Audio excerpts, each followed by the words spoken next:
I've done many trade shows over the 30 years I've been in business. I've attended many trade shows.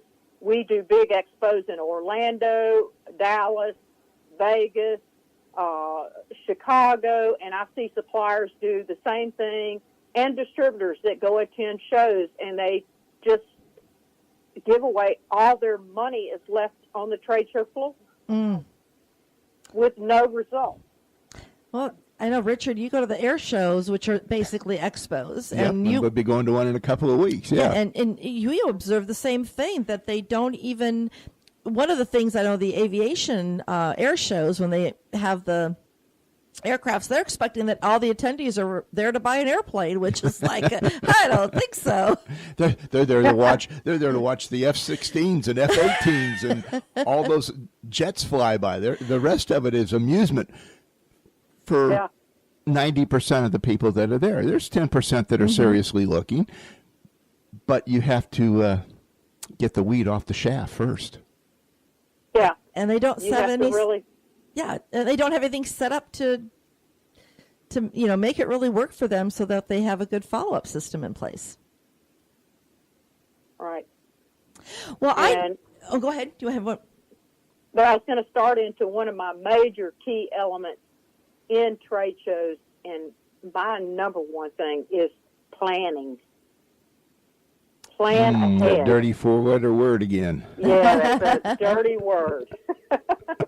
But most people don't plan. They just go to a trade show and wing it. And they do it on impulse. It's kind of like impulse buying, impulse trade show. And I'm thinking, they don't really think the process of what they could get in the return on their investment if they would plan 6 months in advance or a year in advance and really sit down and look at their plan and their strategic ideas of going to this trade show. And is this their target audience that they're going to this trade show? Is these people going to be their target audience? That's a really major point there, because I know that there are a number of associations and conferences and such that people are invited to, and of course most people are trying, the event planners are trying to sell sponsorships and vendor tables, and they give you sometimes some false hope that you can be in front of all these people, but being in front of the right people is the key point. It is. And finding out, how many people's attending that trade show, what type of businesses are attending that trade show, what type of people are attending that trade show. Are they going to be your ideal target audience? So what are some questions you should ask yourself when you're planning that trade show or your next event that you're going to be showcasing at a booth? Well, when preparing, number one question, what's the purpose of the show? I think people don't think about it. They don't think of the purpose of attending that trade show. Is it your ideal audience? And what type of return investment are you looking for? And another thing is the objective of attending. What's your objective of attending? Oh, I want to walk out with a couple $100,000 in sales. Well, that's it. I mean, you need to set the goal of what you're looking for when you're going to that. How much are you going to be looking for in return on your investment? Because you have a large investment you're making. Some of these shows are very, very expensive. They're not $700 or $800 shows. They're $10 and up. Exactly. So you want to make sure that you know your objective and what you're planning on getting at it. And what do you hope to accomplish with your promotional giveaways that you select? Are they the right type of giveaways for this audience that you're going to? And does it match up with your branding and what you do and your products and services?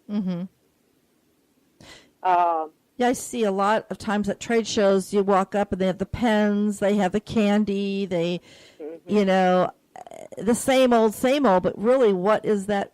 Is there a strategic thought behind that actual giveaway? Yeah. And you want to know how many people's attending that trade show. Very good point. Because if you have a large audience coming by your booth and you're understaffed, you could be overwhelmed.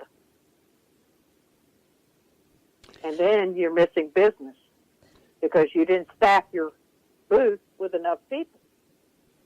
Yeah, we've been in a situation like that over a trade show we went at Tampa one time. We had a tremendous turnout, more than what the promoters were even thinking about, and there was a lot of stuff that was going on, and a lot of people, not only just us, but a lot of the big corporations ran out of handouts, flyers, and everything else that was there. Well, and one of the things Richard and I have learned along the years is we do speak at a lot of these different expos, and we need to start thinking about, okay, when we're in the presentation room, who's manning our booth? We've left it vacant before, and we've learned that's just not the right thing to do. So always make sure your booth is manned as well. Mm-hmm. And another thing I've been talking about already is, are these people that are attending your trade show buyers or clients? Okay. Are all your buyers or your clients?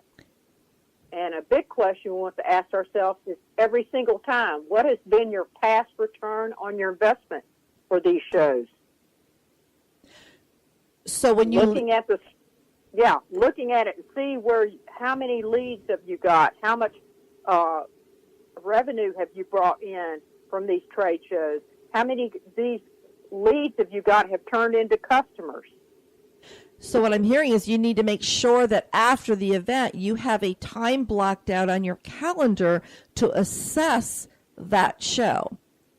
So that assess it. And if you've been going to that show, what has been your return on your investment? Mm-hmm. You might want to rethink that in your planning and go, well, this hasn't been a show that I've gotten business from. It's been very slow, not much traffic. Maybe they didn't promote the trade show. That's the thing.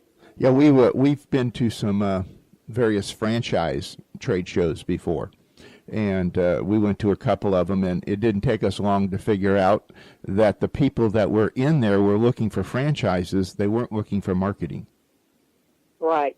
On that setup. Now, I won't say it was a total waste, but it wasn't an optimal situation for what we were in at that point in time. So I totally understand. Yeah. You've got to be congruent in everything from A to Z. Right. And you can also, another thing I look at too is, if this trade show is a good fit, and it's the type of thing where you might want to have a promotional theme for your trade show. Mm. Give an example of that. How would you do that? Well, I'm going to give you an example. We're all short-staffed right now.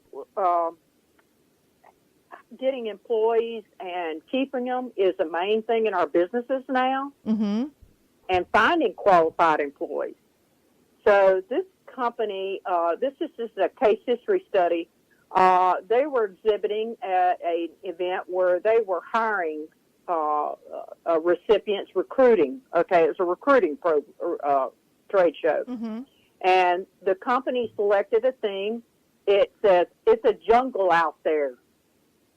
And the first part of their promotion involved a 3-part pre-show mailing to all potential reps. And these mailings featured jungle graphics, a copy which tied in with a theme, appropriate promotional products, invitation to the show, and promises of prizes. Mm. And their booth carried the theme forward by being decorated like a jungle. And it had foliage. It had 150-plus jungle animals, jungle sounds, and their booth personnel were in safari clothes, branded with their company logo. And, of course, a new product line on display. Mm-hmm. So that made a major impact for this business because the results was phenomenal. The results were 280 out of 300 target reps to visit that booth. And the company selected and signed 95 reps as a result of this program. And this company gave the company 100% national coverage, so there's no need to do another recruit program for their new line. Just by going through those planning stages and being thoughtful, and obviously their booth probably was the one that stood out the most. Right. And that's branding stands out, your trade show booth and your themes, it's attracting your audience. Just getting them in there can get you your business and not displaying products, but really looking at the booth and what it can do to attract that client that really is interested in your products or services. How about promoting your booth or to people online on social media, maybe through email, so that you can actually invite them? Yes, and this is something I like to do with my clients, and I recommend this in the planning to start out, is to do a direct mail piece. Oh, yep. Good idea. Yeah, do a direct mail piece and send a VIP recognition buttons and attach them to a postcard with a trade show booth number. So they know where your booth number is, the location of the event, and tell your customers and prospects that they wear the button when visiting your booth, they'll receive a nice gift. But these are customers. So you're getting your customers in there, and this way you're driving traffic to your booth because you took the time to target those accounts and made the client and the prospect feel what? Important. Came that VIP pin. It sounds like that button. I love it. VIP pin. Yeah. So direct mail is a really good way to drive traffic because people see people going to your booth and they go, well, I don't want to be left out. What are they doing over there? You're kind of putting that pressure on them, but it makes other people step into the booth that may not step in. If they see a lot of traffic going over there, they're going to come to your booth. Yeah, I know when we were doing our stuff in the franchise expos and stuff, the first year we put all our handouts on a table right up front. And we realized that we went through a lot of paper, but not a lot of results. So then the next year we went, okay, let's put that table for all the goodies at the back of the booth where they actually have to walk into the booth and put some chairs around where people can sit down. Totally different level of acceptance. And, we had a lot of traffic that wasn't there, that wasn't for us, but nonetheless, we had that 10% that we were looking for.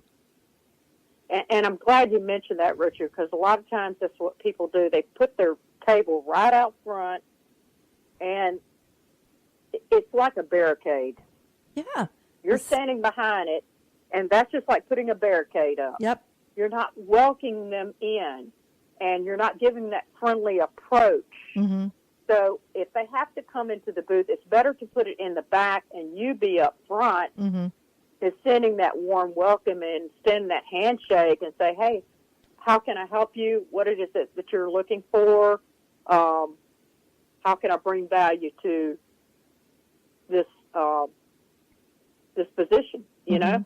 Well, one of my biggest pet peeves at trade shows, and I know that myself in the beginning, before I really understood my purpose of being at a trade show, is seeing people sitting down behind their table and just waving to people as they come by, and like you say, handing out items. They don't, again, Richard and I make sure that one of us is always out front where the other one is, walking around the trade show or, the expo and, meeting other people. In fact, I know that's one of your trade show tips is, if you want to share with our audience, how do you divide and conquer at trade shows? What are some of your recommendations? Well, and I want to add to your point about you talking about integrating marketing campaigns. Social media is so powerful. If you're going out to another state to do a trade show, why not use your social media and let people know you're there? Yeah.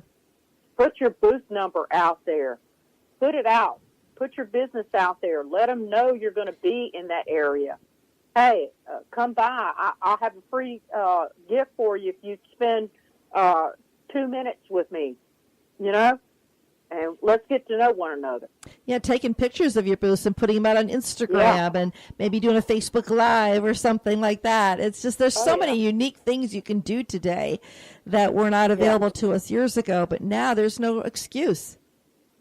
Yeah, there's something that I just ran across this week that I think would really be advantageous. As I heard this, is that women, especially young women, are taking more steps